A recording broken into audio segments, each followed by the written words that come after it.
Okay hello students. So last class के अंदर हम लोगों ने कंप्लीट किया था माइटोकॉन्ड्रिया के बारे में। तो होप सो उसमें आपको कोई दिक्कत है नहीं। चलिए जी, तो अब हम लोग पढ़ने जा रहे हैं क्या, क्लोरोप्लास्ट के बारे में। तो मैंने कल आपको क्लोरोप्लास्ट के बारे में प्लास्टिड का कन्वर्जन जो है मैं ऑलरेडी पढ़ा चुकी हूँ। अच्छा, उसमें मैंने जल्दी में जो इलियोप्लास्ट है ना, उसका स्पेलिंग मैंने गलत लिख दिया था, तो वो करेक्ट कर लेना आप लोग। देखो, हमने पढ़ा था कि जो प्लास्टिड होते हैं 3 टाइप के होते हैं। कौन कौन से? अगर फूड स्टोरेज करेगा तो उसका कोई कलर नहीं होगा, उसको हम लोग क्या बोलते हैं, ल्यूकोप्लास्ट। अब यहाँ पे फूड स्टोरेज या तो प्रोटीन के फॉर्म में हो सकता है तो उसको बोलती है अमाइलोप्लास्ट, फैट के फॉर्म में प्रोटीन स्टोर्ड हो सकता है, या ऑयल के फॉर्म में तो उसको बोलते हैं ऑयलोप्लास्ट या फिर इलायोप्लास्ट। एंड थर्ड था अपना कौन सा, अमाइलेज, मतलब स्टार्च का जो स्टोरेज करता है तो उसको बोलते हैं हम लोग अमाइलोप्लास्ट। ठीक है। फिर हमने पढ़ा था क्रोमोप्लास्ट, जो कैसे होते हैं, कलरफुल होते हैं। सो बेसिकली वो पॉलिनेशन में हेल्प करेंगे और फ्रूट के डिस्पर्सल के अंदर हेल्प करेंगे। एंड थर्ड हमने पढ़ा था यहाँ पे क्या, क्लोरोप्लास्ट। तो आज मैं आपको क्लोरोप्लास्ट पूरा डिटेल में पढ़ाने जा रही हूँ। तो नाउ देखो क्लोरोप्लास्ट के बारे में।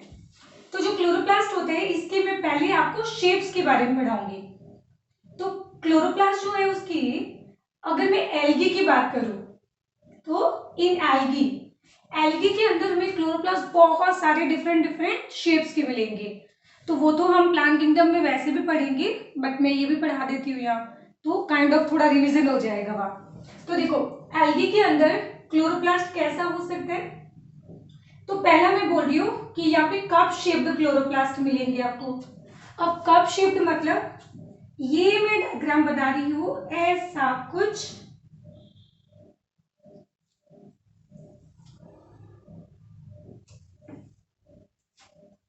ये ऐसा डायग्राम होता है किसका, क्लेमाइडोमोनास।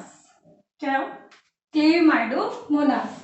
और इस क्लेमाइडोमोनास के अंदर यहाँ पे आपको ऐसा एक मिलेगा कप शेप क्लोरोप्लास्ट। तो ये जो ग्रीन कलर से मैंने बनाया है ना, ये क्या है, इसका क्लोरोप्लास्ट होता है। और प्लस इसके पास कॉन्ट्रेक्टाइल वैक्यूल भी होती है। क्या? Contractile vacuole. और इसके पास ये इसका क्या हो गया, न्यूक्लियस। तो आपको नहीं लग रहा है कि स्माइल करता हुआ चेहरा है, जिसकी 2 आंखें हैं, एक नाक है और एक स्माइल है, और इसकी स्माइल बहुत अच्छी है। ठीक है, स्माइल सबकी अच्छी होती है। एक चीज सुनो, जब हम लोग हंसते हैं ना, तो बेसिकली हमारी ये जो मसल्स होती है ना, ये मसल्स हमारे एक्चुअली ब्रेन को सिग्नल देती है।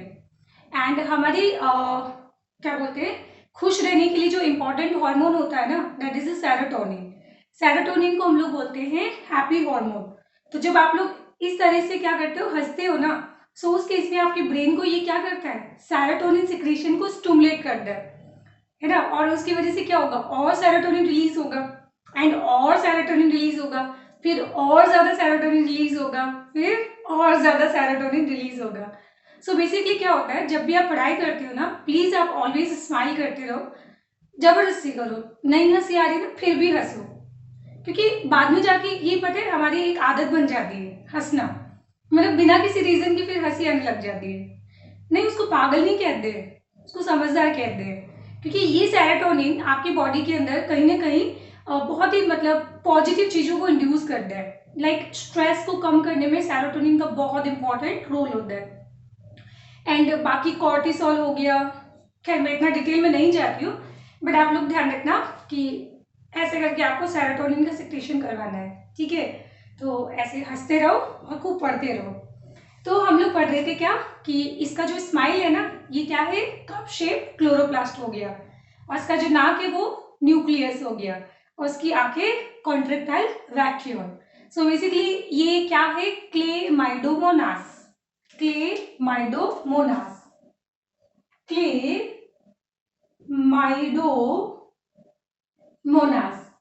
और ये क्लेमाइडोमोनास क्या होता है, यूनिसेलुलर एल्गी। सो इसके अंदर आपको कैसा मिलेगा, कप शेप्ड क्लोरोप्लास्ट मिलेगा। फिर सेकेंड हम लोग बात करते हैं spiral spiral and ribbon shape. तो आपने देखा होगा कि रिबन देखा है ना सबने। मैंने तो अपने बचपन में जब 10th क्या 12th तक हम लोग स्कूल जाते थे ना, तो हम लोग 2 चोटी बनाते थे, तो उसमें क्या कर डालते थे, रिबन। तो ये क्या था, स्पाइरल और रिबन शेप्ड। तो नाम क्या है, स्पाइरल। तो आपको ये मिलेगा कहाँ पे, स्पाइरोगायरा।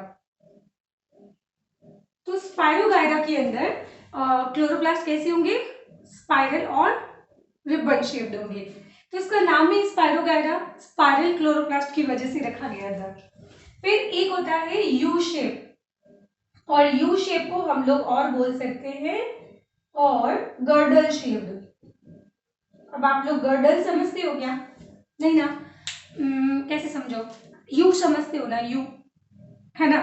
तो बिल्कुल इजी को हम लोग क्या बोलते हैं, गर्डल।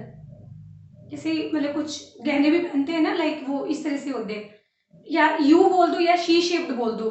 तो इस तरह से ये होते हैं क्या, यू शेप्ड या फिर गर्डल शेप्ड क्लोरोप्लास्ट। तो ये आपको मिलेगा कहाँ पे, यूलोथ्रिक्स के अंदर। तो यूलोथ्रिक्स का जो नेम है वो यू किसके बेसिस पे रखा गया था, अगेन इसके यू शेप क्लोरोप्लास्ट के बेसिस पे। तो ये समझ आ गया। तो अगेन यूलोथ्रिक्स भी क्या होता है, यूलोथ्रिक्स भी एक एल्गी होती है। फिर उसके बाद में आता है जिग्निमा। जिग्निमा मतलब जो जगमग करते हैं, और आसमान के अंदर जगमग क्या करते हैं, तारे। तो जिग्निमा के अंदर आपको मिलेगा क्या, star shaped chloroplast, star shaped. और स्टार शेप्ड आपको मिलेगा कहाँ पे, जिग्निमा। जिग्निमा जगमग, जगमग कौन करता है आसमान में, तारे। तो ये हो जाएगा आपका स्टार शेप्ड क्लोरोप्लास्ट मिलेगा।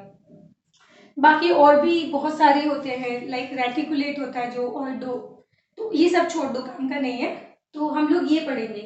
तो एल्गी के अंदर आपको शेप्स के बेसिस पे बहुत ज्यादा ग्रेट डाइवर्सिटी मिलेगी क्लोरोप्लास्ट की, शेप के बेसिस पे, ठीक है। और ध्यान रखना, एल्गी के अंदर हमेशा एक सेल के अंदर एक ही क्लोरोप्लास्ट होगा। तो ये मैं पॉइंट भी लिख देती हूँ, इन एल्गी, चलो आप लोग नोट डाउन कर लेना, 1 क्लोरोप्लास्ट इन ईच सेल्स। चलो ये क्लियर हो गया। तो अब हम बात करते हैं क्या, इन हायर प्लांट्स के बारे में। तो हायर प्लांट्स जैसे जिम्नोस्पर्म हो गए, एंजियोस्पर्म हो गए, इनके अंदर कैसा मिलेगा, तो इनके अंदर जैसे लेंस होता है ना, वैसा भी हो सकता है, या फिर यहाँ पे स्फेरिकल भी हो सकता है, या फिर यहाँ पे ओवल शेप्ड भी हो सकता है। तो इसमें से कोई भी हो सकता है, बट सबसे मैक्सिमम जो शेप आपको मिलेगा वो कैसा होता है, लेंस शेप्ड, या फिर यहाँ पे आपको डिस्क लाइक भी मिल सकता है, ठीक है। तो इसमें आपको शेप में बहुत ज्यादा डाइवर्सिटी नहीं मिलेगी हायर प्लांट के अंदर। ये क्लोरोप्लास्ट के शेप के अंदर ग्रेट डाइवर्सिटी आपको मिलेगी एल्गी के अंदर। तो ये एल्गी का प्रॉपर्टी होता है। अब हम एक काम करते हैं, यहाँ पे मैं एक लेंस शेप्ड क्या बनाने जा रही हूँ, क्लोरोप्लास्ट का डायग्राम बनाने जा रही हूँ। और शायद हमने पढ़ा भी था ना कि सबसे लार्जेस्ट ऑर्गेनेली कौन सी होती है, क्लोरोप्लास्ट। अच्छा ये क्या हो जाएगा इसका, दिस इज आउटर मेम्ब्रेन। और ये मैं आपको ऑलरेडी पढ़ा चुकी हूँ कि like chloroplast, sorry like mitochondria, ये भी कैसा होगा, कंप्लीटली परमिएबल होगा। कैसी होगी, कंप्लीटली परमिएबल मेम्ब्रेन होगी। क्यों, due to the presence of porin protein, ठीक है। तो यहाँ पे हम लोग बना देते हैं इसके अंदर क्या, पोरीन प्रोटीन। ये याद कर लेना, क्योंकि ट्रांसपोर्टिंग प्लांट में फिर वापस आएगा। देखो थोड़े दिन पढ़ाई कर लो, बाद में रिपीटेशन शुरू हो जाएगा, तो कुछ फिर कोई परेशानी होगी नहीं। खैर ये समझ आ गया। तो पोरीन प्रोटीन कैसे होते हैं, लार्ज पोर्स क्रिएट करने वाली प्रोटीन होती है। कोई भी मॉलिक्यूल आ सकता है, कोई भी जा सकता है, तो कोई भी आया कोई भी गया, तो ये क्या हो जाएगा, फुल्ली परमिएबल हो जाएगा। अब हम बात करते हैं इनर मेम्ब्रेन के बारे में। तो ये जो मैं रेड कलर से बना रही हूं ना, दिस इज इनर मेम्ब्रेन। अच्छा न्यू स्टूडेंट जो है, आप मुझे कॉल करेंगे, ठीक है, मैं भूल जाऊंगी अदरवाइज। तो मैं आपको रिमाइंड करवा दी हूँ कि जो भी न्यू स्टूडेंट ने जिन्होंने ज्वाइन किया है ना, आप प्लीज मुझे कॉल जरूर करना। तो ये क्या होता है, इनर मेम्ब्रेन हो जाएगा। तो इनर मेम्ब्रेन के अंदर ये कैसा होगा बोलो, यहाँ पे इसका नेचर जो होगा वो एज यूजुअल सेलेक्टिव मेम्ब्रेन होती है। इतना समझ आ गया। जैसे हम लोगों ने पिछली क्लास में क्या पढ़ा था कि आउटर मेम्ब्रेन और इनर मेम्ब्रेन के बीच में जो स्पेस होता है उसको हमने बोला था पेरी माइटोकॉन्ड्रियल स्पेस। अब इसको बोलेंगे पेरी प्लास्टिडियल स्पेस। इन दोनों मेम्ब्रेन के बीच में जो स्पेस होगा that is peri plastidial space हो जाएगा। इतना क्लियर हो गया। तो आउटर मेम्ब्रेन इनर मेम्ब्रेन दोनों मेम्ब्रेन के बीच में स्पेस जिसको हम लोग क्या बोल रहे हैं, पेरी प्लास्टिडियल स्पेस। और यहाँ पे भी क्या फील्ड होता है, फ्लूइड। अच्छा, फिर ये जो क्लोरोप्लास्ट होता है इसके अंदर यहाँ पे प्रेजेंट होता है लिक्विड। तो जैसे हम लोगों ने माइटोकॉन्ड्रिया के लिक्विड को मैट्रिक्स बोला था ना, एम से माइटोकॉन्ड्रिया एम से मैट्रिक्स, बट यहाँ पे हम बोलेंगे क्या, स्ट्रोमा। तो क्लोरोप्लास्ट के अंदर जो लिक्विड फील्ड होता है इस लिक्विड को हम लोग बोलने जा रहे हैं स्ट्रोमा। ये भी आपको क्लियर हो गया होगा। और हमने एक बहुत ही अमेजिंग थ्योरी पढ़ी थी, कौन सी, एंडोसिम्बाइसिस की थ्योरी। तो उसमें पढ़ा था हमने कि यहाँ पे क्लोरोप्लास्ट के पास भी अपना खुद का डीएनए होता है। क्लोरोप्लास्ट के पास भी अपना डीएनए होता है। तो ये क्या होगा, double standard circular without stone, ये इसका डीएनए हो जाएगा। क्लियर। फिर हमने पढ़ा था कि इसके पास राइबोसोम भी होते हैं और मतलब माइटोकॉन्ड्रिया और क्लोरोप्लास्ट के पास कौन से राइबोसोम होते हैं, 70S राइबोसोम होते हैं। इतना क्लियर हो गया। अच्छा, अगर मैं एक सिंगल सेल की बात करूं तो हायर प्लांट्स के अंदर सिंगल सेल के अंदर क्लोरोप्लास्ट का नंबर होता है 20 to 40। एक सिंगल सेल के अंदर क्लोरोप्लास्ट कितने होंगे, 20 to 40। देखो बहुत ज्यादा भी हम नहीं बना सकते हैं क्योंकि ये बहुत लार्जेस्ट ऑर्गेनेली है और लार्जेस्ट ऑर्गेनेली होने की वजह से ये स्पेस बहुत ज्यादा ऑक्यूपाई करेगी।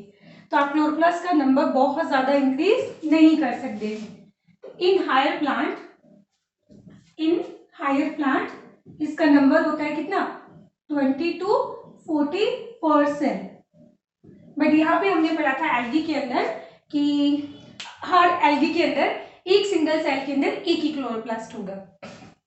इतना क्लियर हो गया। अच्छा, अब जो क्लोरोप्लास्ट हम लोग जो बनाते हैं ना, इसके अंदर हम बनाते हैं क्या, थाइलेकोइड मेम्ब्रेन।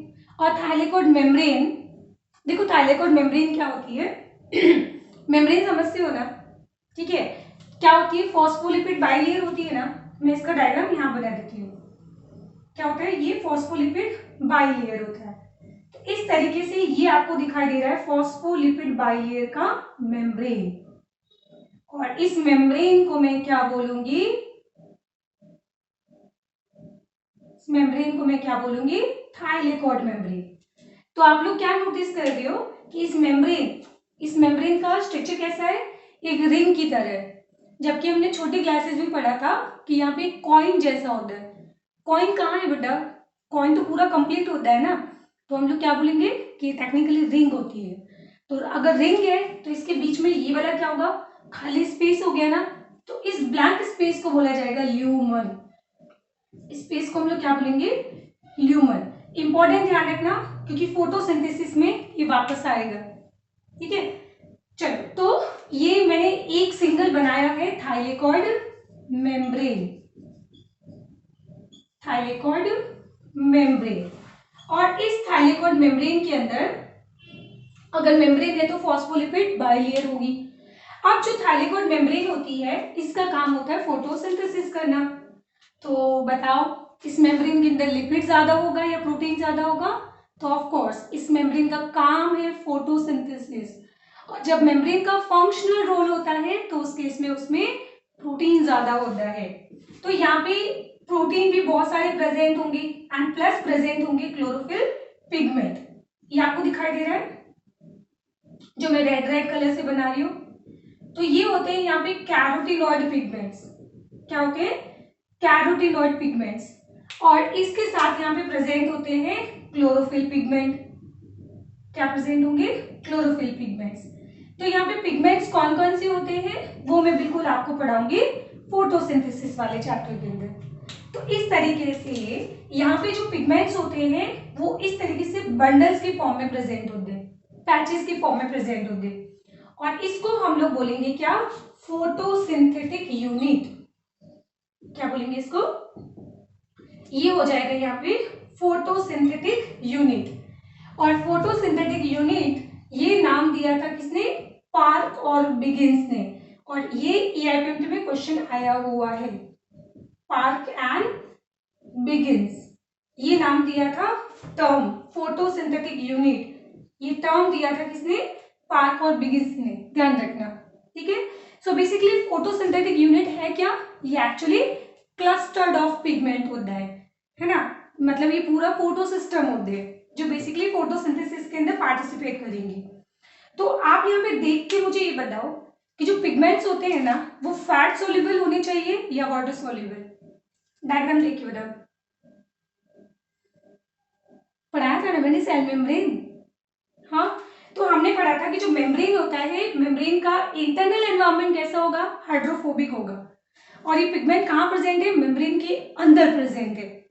तो इसका मतलब ये जो पिगमेंट्स होते हैं कैसे होंगे, फैट सॉल्युबल।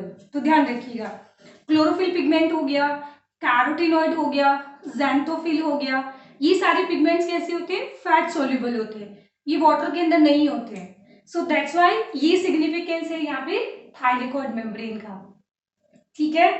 चलो अब ये जो थाइलेकोइड मेम्ब्रेन मैंने एक सिंगल बनाई है, अब मैं यहाँ पे बनाने जा रही हूँ इसको, ठीक है।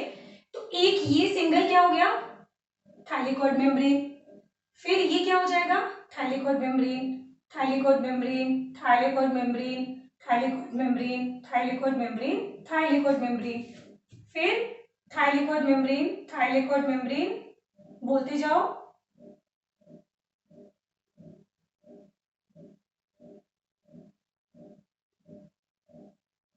बोलते जाओ, थाइलेकोइड मेम्ब्रेन, थाइलेकोइड मेम्ब्रेन। तो अब ज्यादा टाइम पास नहीं करेंगे, हम ये बना रहे हैं, और ये थाइलेकोइड मेम्ब्रेन देखो एक सिंगल क्या है, एक सिंगल हो जाएगा थाइलेकोइड मेम्ब्रेन, और थाइलेकोइड मेम्ब्रेन का ये क्या बन गया, पूरा एक बंडल बन गया, और पूरा एक स्टैक बन गया ना। तो इस स्टैक को बोला जाता है क्या, ग्रेना, इस स्टैक को हम लोग क्या बोलेंगे, तो stack of thylakoid is called as grana, और इसके अंदर एक सिंगुलर हो जाएगा ग्रेनम। तो ये सिंगल स्टैक क्या है, ये सिंगल स्टैक हो जाएगा ग्रेनम, ग्रेनम, ग्रेनम, ग्रेनम, और इन सब को मिला के हम बोलेंगे ग्रेना। तो ग्रेना क्या हो जाएगा, यहाँ पे प्लूरल वर्ड हो जाएगा। और अगर मैं क्लोरोप्लास्ट की बात करूं तो ऐसे ग्रेना क्लोरोप्लास्ट के अंदर मिलेंगे आपको, ये नंबर कितना लिखा मैंने 20, 40, तो यहाँ पे शुरू करो 40 और आगे लिख दो 60, तो 20, 40, 40, 60 ऐसे याद कर लेना इसको। तो यहाँ पे एक सिंगल क्लोरोप्लास्ट के अंदर थाइलेकोइड मतलब ग्रेना कितने मिलेंगे आपको, तो ऐसे ग्रेना आपको मिलेंगे 40 to 60, इतना क्लियर हो गया। अच्छा ये भी क्या है, ग्रेना, ग्रेनम, ग्रेनम, इन सबको मिला के हम प्लूरल क्या बोलेंगे, ग्रेनम। अच्छा ये जो ग्रेना होते हैं ना, ये आपस के अंदर क्या होते हैं, कनेक्टेड होते हैं, ये आपस के अंदर इस तरीके से क्या होते हैं, कनेक्टेड होते हैं। आप इसको रैंडमली कहीं से भी कनेक्ट कर सकते हो, ठीक है, उसमें आपको घबराने की जरूरत नहीं है।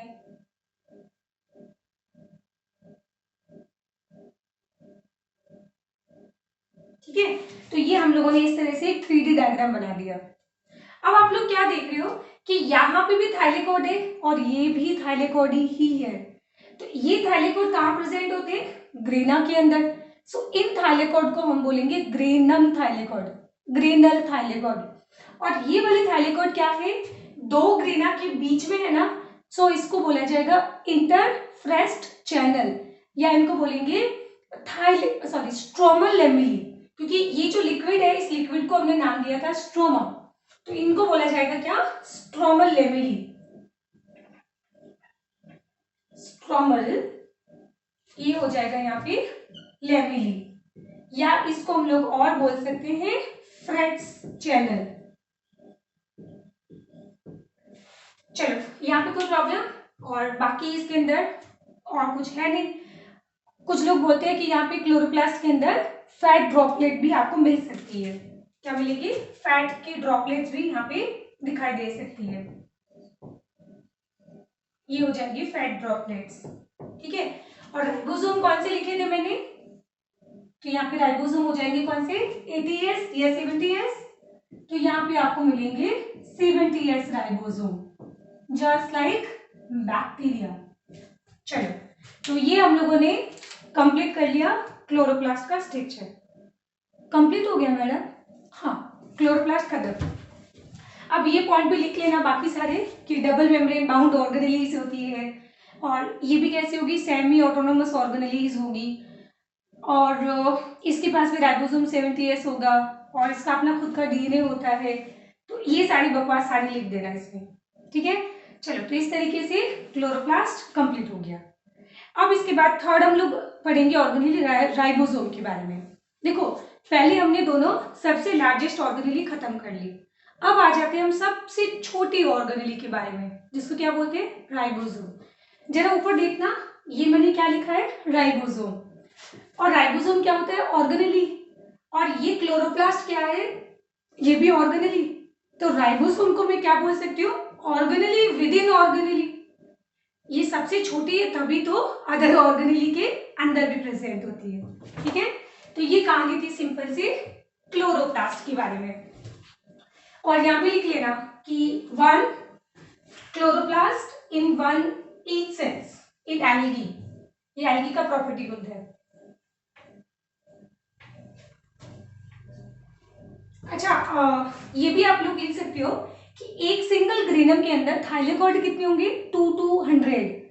ये 1 2 3 4 5 6 7 8 बनाया है ना, ये नंबर कितना हो सकता है? 2 to 100। अब वो आपकी चॉइस है, अगर आप याद करना चाहो तो, ठीक है। तो ये कंप्लीट हो गया आपका टॉपिक, कौन सा? क्लोरोप्लास्ट। अब इसके बाद हम लोग स्टार्ट करने जा रहे हैं राइबोसोम। अब मैं आपको बताऊंगी कि यहाँ पे 70S का मीनिंग क्या है और 80S का मीनिंग क्या होता है।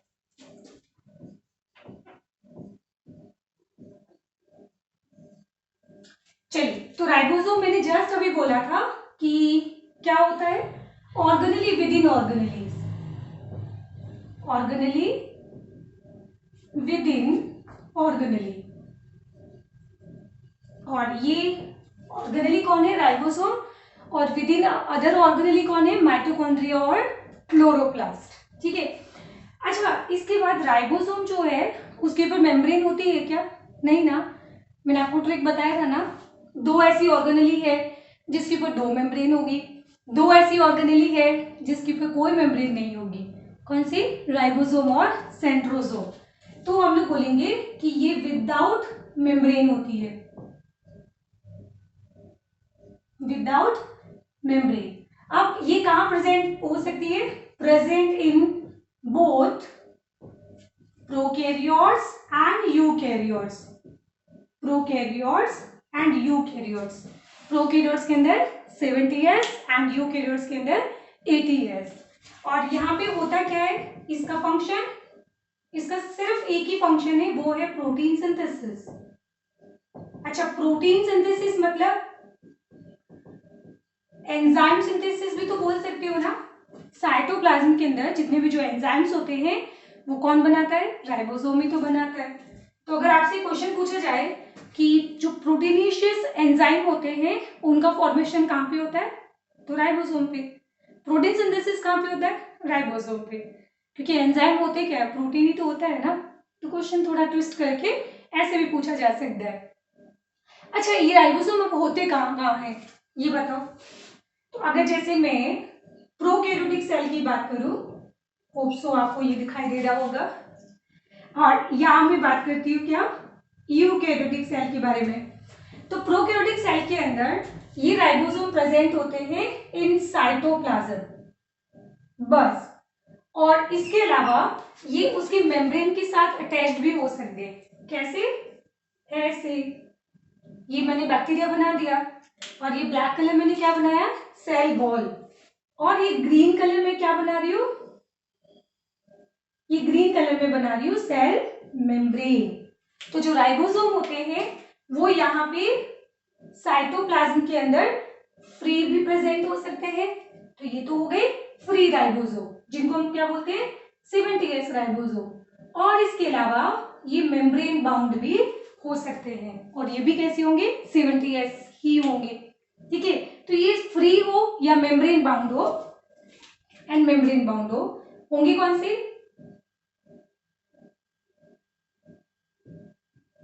70S ही होंगे। ठीक है, तो ये तो हो गई प्रोकैरियोट्स की कहानी खत्म। अब आ जाते हैं यूकैरियोट्स पे। तो यूकैरियोट्स में एक तो हमने पढ़ा था माइटोकॉन्ड्रिया के अंदर, अभी तो खत्म किया है बेटा, और अभी जस्ट हमने पढ़ा था क्लोरोप्लास्ट के अंदर। बट माइटोकॉन्ड्रिया और क्लोरोप्लास्ट के पास जो क्या बोलते हैं राइबोसोम होते हैं, कौन से होंगे 70S राइबोसोम। कौन से 70S राइबोसोम होंगे, कहाँ पे यूकैरियोटिक सेल के अंदर। और नेक्स्ट थर्ड, बाकी free in cytoplasm, free in cytoplasm. तो साइटोप्लाज्म के अंदर ये फ्री हो सकता है, या फिर अगर आपने एंडोप्लाज्मिक रेटिकुलम सुना होगा, और उसमें भी कौन सा रफ एंडोप्लाज्मिक रेटिकुलम, तो रफ एंडोप्लाज्मिक रेटिकुलम के अंदर भी राइबोसोम प्रेजेंट होते हैं।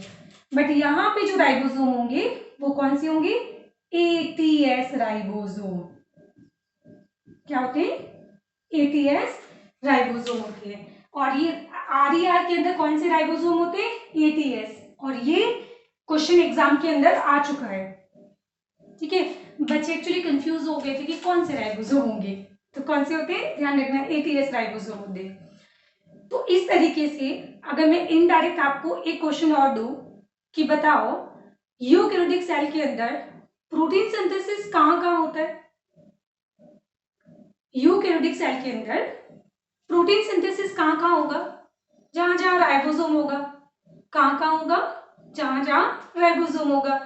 और आपको कहाँ कहाँ राइबोसोम दिख रहा है, तो माइटोकॉन्ड्रिया, क्लोरोप्लास्ट, साइटोप्लाज्म और RER। तो इन सारी 4 जगह पे क्या होता है यूकैरियोटिक सेल के अंदर प्रोटीन सिंथेसिस होता है। तो कभी कभी क्वेश्चन इस तरीके से भी पूछा जा सकता है, इसको तो कॉमन सेंस कहते हैं बेटा। अब आ जाओ हम लोग बात करते हैं एस के बारे में। तो ये एस क्या है यहाँ पे, तो एस को हम लोग बोलते हैं यहाँ पे स्वेडबर्ग यूनिट। क्या बोलेंगे इसको स्वेडबर्ग यूनिट, या फिर इसको हम सिंपल सा बोल सकते हैं सेडिमेंटेशन यूनिट। इसका मतलब मैं सेडिमेंट की बात कर रही हूँ। अब सुनो, यहां मैं आपको बहुत ही इंपॉर्टेंट एक टेक्निक सिखाने जा रही हूँ। कौन सी, सेंट्रीफ्यूगेशन टेक्निक, बायोलॉजी की बहुत ही इंपॉर्टेंट टेक्निक होती है। मैडम ये सेंट्रीफ्यूगेशन मशीन क्या होती है, या सेंट्रीफ्यूगेशन क्या होता है, ये आपने सबने घर के अंदर यूज किया है। घर में ग्राइंडर मिक्सी होती है ना, ग्राइंडर होता है ना, बस वही क्या है, उसको बायोलॉजी के अंदर हम बोलते हैं सेंट्रीफ्यूगेशन मशीन। बस तो वही भी बस घूमती रहती है। ठीक है, और उसका स्पीड आप लोग कम ज्यादा भी कर सकते हो। हाँ, और उस मशीन के अंदर आप टेम्परेचर भी चेंज कर सकते हो। तो जस्ट एक काइंड ऑफ क्या होता है ग्राइंडर मशीन होती है ना, तो उसको हम लोग बायोलॉजी के अंदर बोलते हैं, लेबोरेटरी के अंदर सेंट्रीफ्यूगेशन मशीन। अब एक चीज सुनो, जैसे एग्जाम्पल में अगर बात करूं एक सेल के बारे में। ठीक है, अब सेल के अंदर माइटोकॉन्ड्रिया भी होता है, क्लोरोप्लास्ट भी होता है, राइबोसोम भी होता है, DNA भी होता है, RNA भी होता है, और राइबोसोम मतलब बहुत सारी चीजें होती है सेल के अंदर। अगर तुमसे ये क्वेश्चन दिया जाए कि मुझे इन सारी चीजों को सेल से अलग करना है, तो कैसे अलग करोगे? हाँ, अब इसके लिए एक एक्सपेरिमेंट सुनो। मान लो कि सपोज करो आपके पास एक पानी की बाल्टी है, और उसमें मैंने मिट्टी डाल दी। क्या किया मैंने, मिट्टी डाल दी। कहाँ पे, पानी की बाल्टी के अंदर। अब जो पानी की बाल्टी के अंदर मिट्टी है ना, जो हैवी होगी वो तो अपने आप सेटल डाउन हो जाएगी, एंड बाकी कुछ ऐसी मिट्टी होगी जो बहुत छोटी होगी, जो पानी के अंदर डिजोल्व फॉर्म में रहेगी। क्या बोलते हैं उसको, कोलाइडल साइज ना, पिछली क्लास में सुना था ना कोलाइडल टर्म। ठीक है, तो वो कोलाइडल मिट्टी हो गई जो सेटल डाउन नहीं होगी। अब मैं आपसे बोलूं कि नहीं उसको भी सेटल डाउन करना है, कैसे करोगे? कोलाइडल मिट्टी को भी सेटल डाउन करना है, कैसे करोगे? अगर मैं बात करूं तो कोलाइडल जो मिट्टी है ना, अभी फिलहाल उसके ऊपर कौन सा फोर्स लग रहा है? ग्रेविटी फोर्स लग रहा है। अब एक काम करो, आप बाल्टी में हाथ डालो और पानी को तेज तेज घुमाओ, ठीक है, खूब तेज घुमाओ पानी को, बाल्टी से बाहर नहीं आना चाहिए। तो उस कंडीशन में यहाँ पे एक बाहर की तरफ जब पानी घूमेगा ना, तो एक बाहर की तरफ फोर्स अप्लाई होता है, that is the centrifugation force, centrifugal force, ये तो सबने सुना होगा ना। तो बाहर की तरफ जो फोर्स लगता है that is the centrifugal force. तो उस कंडीशन में नीचे लग रहा है ग्रेविटी फोर्स और इधर लग रहा है कौन सा? Centrifugal force. तो अब इसके ऊपर दो दो फोर्स अप्लाई हो चुके हैं और दो दो फोर्स लगने की वजह से अब इसमें आ जाएगा नेट फोर्स, ये आ जाएगा नेट फोर्स। तो कॉमन सेंस की बात है कि जब दो दो फोर्स अप्लाई होंगे तो उस कंडीशन में जो कोलाइडल मिट्टी होगी वो भी नीचे सेटल डाउन हो जाएगी। बस एग्जैक्टली हम लोग भी लेबोरेटरी के अंदर यही करेंगे।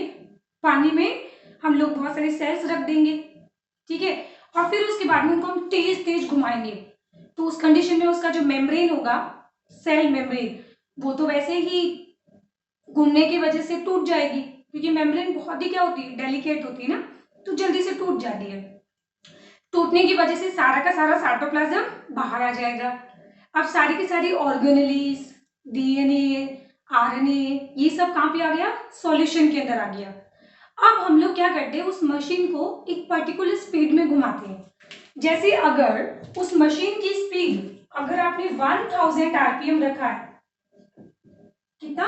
1000 आरपीएम। आरपीएम का मतलब होता है रोटेशन पर मिनट, तो वो एक मिनट के अंदर 1000 बार घूमती है। तो उस केस के अंदर यहाँ पे जो क्लोरोप्लास्ट होंगे, वो क्लोरोप्लास्ट सारे के सारे यहाँ पे नीचे सेडिमेंट हो जाएंगे। क्लोरोप्लास्ट सारे नीचे क्या हो जाएंगे? सेडिमेंट हो जाएंगे। अब मान लो कि मैंने यहाँ पे कितना रखा? 5000 आरपीएम, या चलो सॉरी 2000 आरपीएम। तो अब उस केस में यहाँ पे माइटोकॉन्ड्रिया भी क्या हो जाएगा? सेटल डाउन हो जाएगा। तो हम लोग क्या करेंगे, अब जो ऊपर सॉरी तो अब अगर मान लो 2000 आरपीएम जब घुमाएंगे तो क्या होगा? यहाँ पे माइटोकॉन्ड्रिया सेटल हो जाते हैं। अब बाकी सारी चीजें कहाँ पे? तो बाकी सारी चीजें इसके ऊपर जो सुपर नेटेंट है ना, ये जो ऊपर बचा हुआ जो लिक्विड है, इस लिक्विड को क्या बोला जाएगा? सुपर नेटेंट। और इसके अंदर अभी राइबोसोम भी है, डीएनए भी है, आरएनए भी है, तो इस तरह की सारी चीजें प्रेजेंट है। तो अब अगर मान लो कि राइबोसोम तो बहुत छोटा होता है ना, तो उसका तो फोर्स आपको फोर्स बहुत ज्यादा अप्लाई करना पड़ेगा। हाँ, तो उस कंडीशन में हम लोग यहाँ पे फोर्स अप्लाई करते हैं अराउंड 70,000, ठीक है, मतलब ये मैं समझाने के लिए बता रही हूँ। तो ये सारी चीजें होती है। अगर आपको मानो सपोज करो कि जैसे मैंने लेबोरेटरी के अंदर सबसे ज्यादा आइसोलेट किया है प्लाज्मिड, प्लाज्मिड पढ़ा था ना, भूल गए? प्रोकैरियोट्स के अंदर जो मेन क्रोमोसोम होता है उसको छोड़कर जो एक एक्स्ट्रा क्रोमोसोमल डीएनए होता है उसको हम लोग क्या बोलते हैं? प्लाज्मिड। तो प्लाज्मिड को हम लोगों ने सेपरेट किया था 10,000 टू 15,000 आरपीएम पे, और यहाँ पे हम लोग सेपरेट करते हैं क्या? प्लाज्मिड। समझ आ गया? तो इसका मतलब ये हो गया कि सेल के अंदर कुछ भी हो, सबको सेडिमेंट करने का यूनिट जो होता है वो अलग अलग होता है, ठीक है। अब ये सारी वैल्यू आपको याद नहीं करनी है। हमारी भी लेबोरेटरी के अंदर जहाँ पे सेंट्रीफ्यूगेशन मशीन रखी हुई थी ना, उसके बिल्कुल आगे दीवार के ऊपर एक फ्लो मतलब एक चार्ट बनाया हुआ था, जिसके अंदर आपको जो भी मतलब चीजें सेपरेट करनी है ना, तो उसका आरपीएम वहां पे ऑलरेडी लिखा हुआ था, आपको याद करने की जरूरत नहीं है।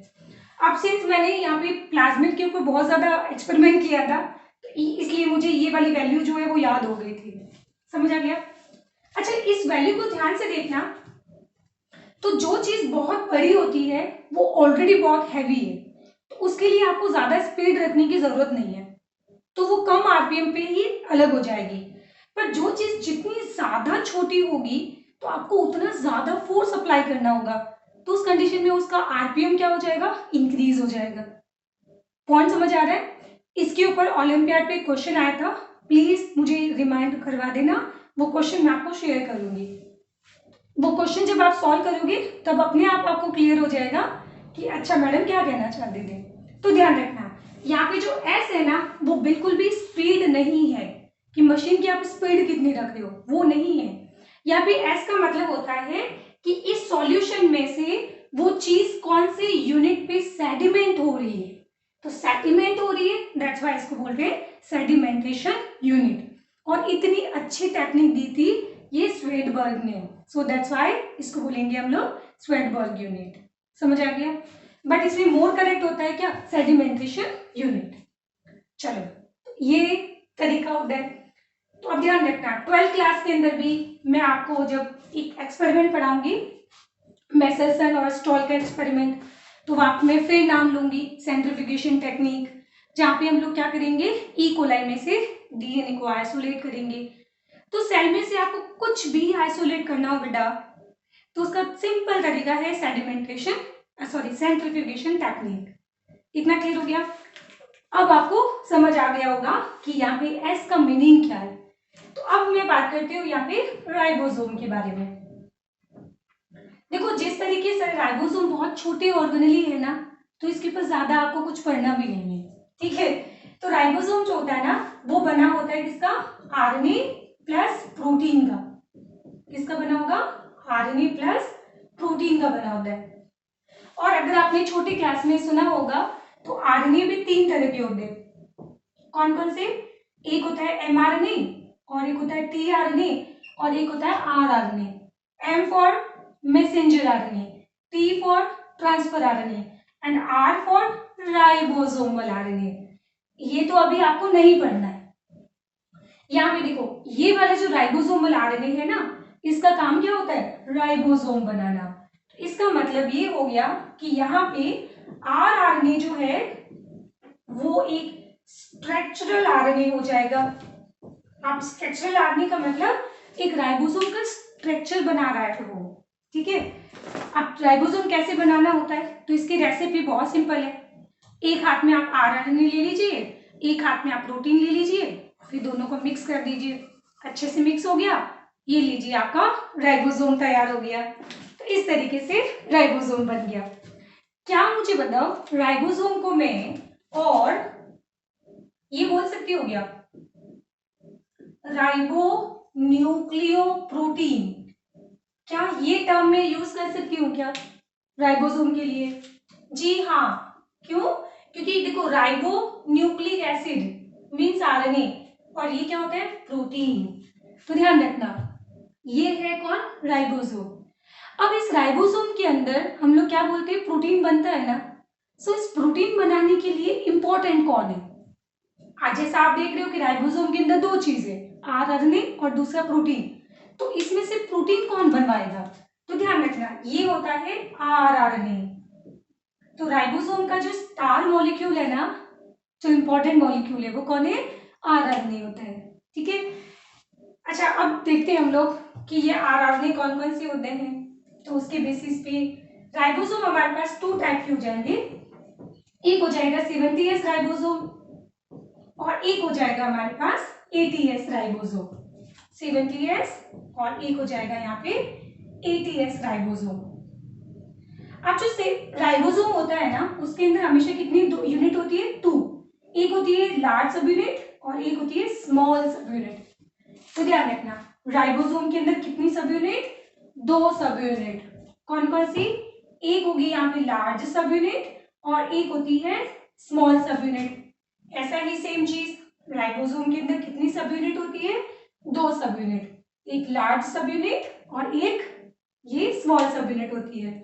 तो जैसे गुड्डा नहीं होता है, मुझे गुड्डा जैसा लगता है, तो हम लोग बोलेंगे कि ये वाला कौन सा राइबोसोम है, तो ये वाला मैंने बनाया है यहाँ पे 70S राइबोसोम, और ये जो बड़ा वाला राइबोसोम है ये कौन सा हो जाएगा, 80S राइबोसोम।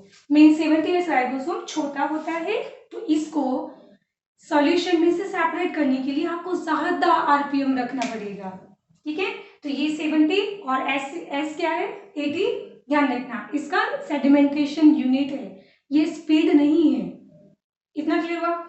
और एक और चीज ध्यान रखना कि राइबोसोम के दोनों सब यूनिट को यहाँ पे ज्वाइन करने के लिए आपको चाहिए होगा मैग्नीशियम। क्या चाहिए होगा, मैग्नीशियम। अब ये मैग्नीशियम कहाँ से मिलता है? तो आपको मिलेगा हरी सब्जी से। तो जो ग्रीन वेजिटेबल होती है उसके अंदर खूब सारा मैग्नीशियम होता है। और अगर मान लो कि आपकी बॉडी के अंदर मैग्नीशियम की डेफिशिएंसी अगर हो जाती है, तो हम लोग हरी सब्जी नहीं खाते हैं तो मैग्नीशियम नहीं होगा। तो उस केस में ये राइबोसोम की दोनों सब यूनिट बाइंड ही नहीं होगी। तो जब तक दोनों सब यूनिट बाइंड नहीं होगी तब तक प्रोटीन सिंथेसिस भी नहीं होगा, हमारी बॉडी के अंदर एंजाइम भी नहीं बनेंगे। तो अगर एंजाइम भी फॉर्म नहीं होंगे तो इतनी सारी मेटाबॉलिक रिएक्शंस भी सारी अफेक्टेड हो जाएगी। तो इसका मतलब मैग्नीशियम मीन्स हरी सब्जी खाना कितना जरूरी होता है। ठीक है, देखो जब प्रोटीन का सिंथेसिस नहीं होता है ना तो ये दोनों सब यूनिट दोनों अलग अलग रहती है। क्यों साथ रहे जब प्रोटीन बनाना ही नहीं है?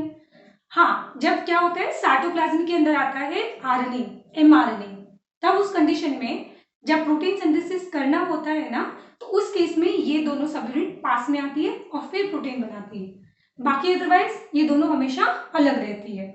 प्रोटीन बनाने के बाद ये फिर वापस अलग हो जाएगी। तो इनको पास में कौन लेके आएगा? मैग्नीशियम। अच्छा, अगर मैं आपसे एक क्वेश्चन पूछूं कि ये जो राइबोसोम होते हैं ये 2 सब यूनिट के बने होते हैं, अगर आपको प्रूव करना हो तो कैसे करोगे? Again centrifugation technique. आप इस सिमेंटियस राइबोसोम को वापस एक नई सेंट्रीफ्यूगेशन मशीन में डाल दो और फिर तेजी से घुमाओ। तो जब घुमाओगे तो इसके दोनों सब यूनिट अलग हो जाएगी और ये वाली सब यूनिट इसकी अलग होगी 50 पे। किस पे? 50 पे। तो इसको बोला जाएगा 50s। और ये वाली अलग होगी कितना? 30 पे। तो ये हो जाएगा कौन सा? 30s। और वैसे ही अगर मैं यहाँ पे 80s राइबोसोम को अगेन फर्दर सेंट्रीफ्यूज करूं तो इसका लार्ज सब यूनिट अलग हो जाएगा 60s पे और स्मॉल वाला अलग हो जाएगा 40s पे। समझ आया? तो ध्यान रखना 50 और 30 कितना होता है? 80 नहीं होता है। कितना होता है? 70 होता है। और 60 और 40 कितना होता है? 80 होता है। हो गया याद? हाँ, बायोलॉजी के अंदर 60 और 40 80 होता है, 50 और 30 70 होता है। अब इसको याद करने का तरीका देखो, 5 3 दोनों ऑड नंबर है, 6 और 4 दोनों क्या है? इवन नंबर है। ठीक है, अब ये तो कॉमन सेंस की बात है कि आप गलती से भी 30 यहाँ लिख नहीं सकते क्योंकि स्मॉल वाले के लिए हम लोग सेडिमेंटेशन यूनिट कम होती है। तो ये वाली 30 हो जाएगी, ये वाला 40 हो जाएगा, फिर ये 50 हो जाएगा, ये 60। ओ वाओ, 30 40 50 60, क्या बात है। 30 40 50 60 एक ट्रिक और बन गई, जस्ट अभी अभी बनी है। ठीक है, अब मैं आपसे बोलूं कि मान लो कि दोनों सब यूनिट अलग हो गई, 50 और 30 दोनों अलग हो गई। अब इस 50s को उठा के मैं वापस एक नई सेंट्रीफ्यूगेशन मशीन में डाल दूं और उसको वापस सेंट्रीफ्यूज करूं तो क्या होगा? तो जस्ट हमने अभी बोला था कि राइबोसोम बने होते हैं आरएनए और प्रोटीन के। तो वहां पे जितना भी उसके अंदर आरएनए और प्रोटीन होगा वो सारा अलग अलग हो जाएगा। तो क्या क्या अलग होता है जरा देखते हैं। तो यहाँ पे अलग होगा एक 23s आरएनए और एक अलग होगा कौन सा? 5s। ये दोनों क्या है? आरएनए। और प्लस साथ में यहां से अलग हो जाएगी प्रोटीन भी, प्लस यहां से अलग हो जाएगी प्रोटीन की। और प्रोटीन हमारे यहाँ पे मेन कंसर्न नहीं है और यहाँ पे भी प्रोटीन अलग हो जाएगी। अगर मान लो इस 30s को मैं वापस सेंट्रीफ्यूज करूं तो क्या अलग हो जाएगा? तो बना होता है राइबोसोम आरएनए प्लस प्रोटीन का। तो इस सब यूनिट को सेंट्रीफ्यूज करने पर इसके अंदर जो भी आरएनए होगा प्रोटीन होगा वो सब अलग हो जाएंगे। ठीक है, तो इसके अंदर होता है कौन सा? 16s आरएनए और प्लस प्रोटीन, वो दोनों अलग हो जाएगा। जो ये चिल्ला चिल्ला के प्रूव करना चाहते हैं कि जो 30s होता है वो बना होता है 16s आरएनए और प्रोटीन का, और 50s आरएनए बना होता है 23 5 और प्रोटीन का। मैं समझा दूंगी, रुक जाओ भी, ये वैल्यू सारी याद हो जाएगी। आपको याद है मैंने विटेकर का कुछ पढ़ाया था, 5 किंगडम क्लासिफिकेशन, या जो न्यू स्टूडेंट है आपने कॉल हु सुना होगा जिसमें आता है 6 किंगडम क्लासिफिकेशन। तो उन्होंने क्या किया था, मोनेरा किंगडम से आर्कीबैक्टीरिया को अलग करके एक नया किंगडम बनाया था। किसके बेसिस पे? ये 16S आरआरएनए के बेसिस पे। ठीक है, चलो इधर आ जाते हैं। अगर मान लो कि 60S को मैं वापस सेंट्रीफ्यूज करूं तो क्या होगा? तो इसमें जो भी आरआरएनए होगा और जो प्रोटीन होगा वो सारा अलग हो जाएगा। तो यहां से अलग होगा 28S, 5.8S, 5S। ये 55 नहीं है बेटा, ये 55 नहीं है, ये 5 और आगे मैंने लिखा है S। तो ये सारे क्या है जो मैंने ग्रीन कलर से लिखे हैं, दीज आर आरआरएनए। और प्लस इसके अंदर जो भी प्रोटीन होगी वो यहाँ से अलग हो जाएगी। ये वैल्यू सभी याद हो जाएगी, टेंशन मत लो। ठीक है, अब इधर आ जाओ। अगर मैं 40S राइबोसोम को अगेन, मतलब 40S सब यूनिट को अगेन अगर सेंट्रीफ्यूज करो तो इसमें से अलग हो जाएगा 18S। डरो मत, ये वैल्यू अभी सब याद हो जाएगी। ठीक है, भरोसा रखो तुम लोग। देखो जितना आपको मेरे ऊपर ट्रस्ट है ना बेटा, उतना ही फिर मुझे आप पे होना चाहिए। आप हमेशा सोचते हो ना कि आपको अच्छा टीचर मिले, तो एक टीचर की भी हमेशा एक स्टूडेंट को लेकर उम्मीदें होती है। क्योंकि देखो जितना आप लोग एक्साइटेड रहोगे ना बेटा, तो उतना मुझे मोटिवेशन मिलता है। हम लोग क्या बोलते हैं कि टीचर से हमें मोटिवेशन मिलता है। हमेशा ये चीज भी याद रखिएगा बेटा, टीचर भी हमेशा स्टूडेंट को देख के मोटिवेट होता है। एंड मेरा एक एक्सपीरियंस मैं शेयर करती हूँ सिलवासा के अंदर, JNV स्कूल, जवाहर नवोदय विद्यालय। और शायद आपको पता होगा, तो उसमें मोस्ट ऑफ जो बच्चे होते हैं ना, वो बिल्कुल ऐसे मतलब ग्रामीण इलाकों से उनको एडमिशन दिया जाता है। पर मैं सीरियसली बताऊं, मैं वहां जाने के बाद मेरा कितना थॉट चेंज किया उन बच्चों ने। मतलब अमेजिंग बच्चे थे वो, अमेजिंग। मतलब आई थिंक वो जब आगे फ्यूचर में जाएंगे ना बेटा, तो वो खुद तो प्लस उनकी सराउंडिंग में जो लोग भी उनके आएंगे ना बेटा, वो उनको बहुत इन्फ्लुएंस करेंगे। मतलब उनका सोच का एक अलग ही लेवल होता है। आप उनके पास मोबाइल रख दोगे ना, वो मोबाइल से उठा के पता है क्या करेंगे? पढ़ाई करेंगे। मतलब कभी चांस मिला तो मैं शायद आपको बुलाऊं, मतलब उन बच्चों को यहाँ बुलवाऊंगी। हाँ, एक हिमाचल से ही है और एक चंडीगढ़ से है वो बच्चे। ठीक है, तो अभी तो कांटेक्ट में ही है। अभी तो फिलहाल मेरे जितने पुराने बच्चे हैं ना, उसमें से ज्यादातर बच्चे मेरे कांटेक्ट में हैं। क्योंकि देखो कहीं ना कहीं मेरे को भी जिंदगी में इन 9 साल की एक्सपीरियंस के अंदर मुझे इतने अमेजिंग स्टूडेंट मिले हैं ना, जहाँ मुझे उन्होंने इतनी सारी चीजें सिखाई दी ना, तब मुझे टीचिंग के अंदर ज्यादा मजा आने लगा था कि नहीं, चाहे कुछ भी हो बट ये फील्ड बहुत अच्छा है। तो मतलब आप ऐसा मत सोचो कि टीचर हमेशा बच्चों को सिखाता है, नहीं, बच्चे भी कभी कभी टीचर के लिए बहुत बड़ा मोटिवेशन का रीजन बन जाते हैं, है ना। मतलब जितना कंडीशन आपके लिए डू और डाई वाली होती है ना, बिल्कुल टीचर के लिए वो कंडीशन आ जाती है डू और डाई। मतलब मेरा बच्चा सेलेक्ट होना चाहिए। ये बात एक सिलेक्शन की नहीं है, ये बात अपनी आप से एक जिद की है। समझ आया? तो अब तक जितना मस्ती करना था कर लिया। अब लाइफ के अंदर हम अपने आप को डेफिनेशन दे दें, और शायद कहीं ना कहीं उसी डेफिनेशन की तलाश में मैं हिमाचल आई हूँ। ठीक है, तो देखो लाइफ के अंदर चीजें हमेशा चलती रहेगी। एक स्टेप आपको मिलेगा अचीवमेंट, फिर आपको लगेगा नहीं और अच्छा कुछ करना चाहिए। फिर एक स्टेप आप और आगे बढ़ोगे, फिर आपको लगेगा कि नहीं और हमें अच्छा करना चाहिए। तो लाइफ बहुत छोटी है। काम ऐसा करो कि मरते वक्त आपको दुख ना हो।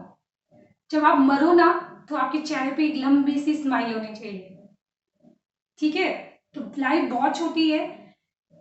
मतलब काम करना है हमें बहुत सारा।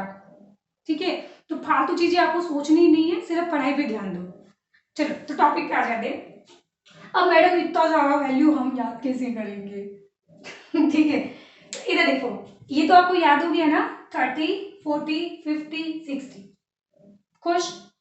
अब इधर से सुनो, इसमें पता है कॉमन चीज क्या है? 5S दोनों में कॉमन है। जो हमारे सबसे छुटकू आरआरएनए, सबसे छुटकू आरआरएनए कौन से? 5S rRNA.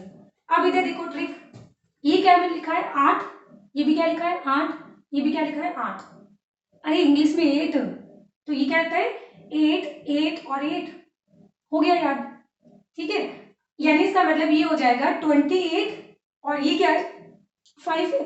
तो 5 के आगे लगा दो कितना? 5.8। तो 28 5.8 और 5s तो दोनों में कॉमन है, और यहाँ पे हो जाएगा 18 में 2 कम कर दो तो 16 हो जाएगा, और बाकी तो ये याद कर ही लेना। नहीं याद होता है तो और देखो इधर, इसमें मैंने क्या लिखा था, 28 लिखा था ना, ये इसको ऐसे काटो तो काट दिया तो ये क्या बन गया, ये बन गया 3, तो इसको बोलेंगे 23। वाह ठीक है, तो ये वैल्यू सारी याद हो गई। तो अब अगर मैं तुम्हें लास्ट में अगर एक क्वेश्चन पूछूं यहाँ पे कि प्रोकैरियोट्स के अंदर अब आरआरएनए कितने टाइप के होते हैं, प्रोकैरियोट्स के अंदर आरआरएनए कितने टाइप्स के होते हैं, तो देखो 23, 5 और 16, 3 टाइप्स ऑफ आरआरएनए होंगे यहाँ पे, 3 टाइप्स ऑफ, मैं आरआरएनए की बात कर रही हूँ, ठीक है। और इसके अंदर कितने होंगे, 1 2 3 4, तो यहाँ पे हो जाएंगे 4 टाइप्स ऑफ आरआरएनए। कौन कौन सा, 28s, 5.8, 5 और 18s। इतना क्लियर हो गया। और ये पॉइंट आप अलग से लिख लेना कि सबसे स्मॉलेस्ट आरएनए कौन सा होता है, आरआरएनए, ठीक है। और सबसे छोटकू आरआरएनए कौन सा है, 5s होता है। और प्रोकैरियोट्स के अंदर सबसे लार्जेस्ट आरआरएनए कौन सा होता है, 23, एंड यूकैरियोट्स के अंदर सबसे लार्जेस्ट 28। अब मैं आपको एक लास्ट बस 2 मिनट, 2 मिनट भी नहीं, 1 मिनट, तो अगर मैं बोलूं कि अब प्रोटीन सिंथेसिस कहाँ पे होता है, राइबोसोम पे, तो अगर मान लो कि राइबोसोम में से इसमें से सबसे लार्जेस्ट आरआरएनए कौन सा है, तो आप आंसर दोगी कौन सा, 23s। तो इस 23s को अगर मैं निकाल दूं ना, प्रोटीन ही नहीं बनेगी, और इनमें से अगर मैं 28s को निकाल दूं तो फिर प्रोटीन नहीं बनेगी। हाँ, तो इसका मतलब राइबोसोम का सबसे इंपॉर्टेंट आरआरएनए कौन सा होता है, प्रोकैरियोट्स के अंदर 23s एंड यूकैरियोट्स के अंदर 28s। एम्स के क्वेश्चन आते हैं, ठीक है। और ये एक्चुअली सिर्फ आरएनए नहीं होता है, ये एक्चुअली काम करते हैं एज अ एंजाइम।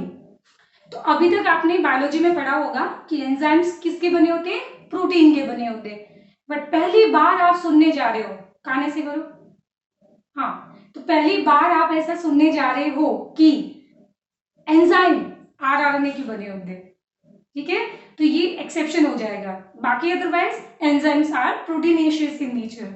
और यहाँ पे ये क्या है, यहाँ पे ये राइबोजाइम है, आरएनए एज अ एंजाइम, ठीक है। तो नोट लिख देते हैं यहाँ पे, तो आरएनए एज अ एंजाइम, और इसको हम लोग बोलेंगे राइबोजाइम। क्या बोलेंगे इसको, राइबोजाइम। और ये राइबोजाइम कौन होता है, तो प्रोकैरियोट्स के अंदर 23s एंड यूकैरियोट्स के अंदर 28s आरआरएनए, ठीक है। और ये हमारे फेवरेट एम्स जी का इंपॉर्टेंट क्वेश्चन आता है, और इस बार एम्स मर्ज हो गया है, ठीक है। तो देखो एम्स क्लियर करना बेटा ज्यादा टफ नहीं है, मैं आपको बाद में जाके प्रूफ कर दूंगी, अभी तक तो हो ही रहा है प्रूफ। तो ये बस हम इतना ही पढ़ेंगे किसमें, राइबोसोम में। चलो स्माइल करते जाओ, पढ़ाई करते जाओ, एंड टाटा बाय बाय, जय हिंद।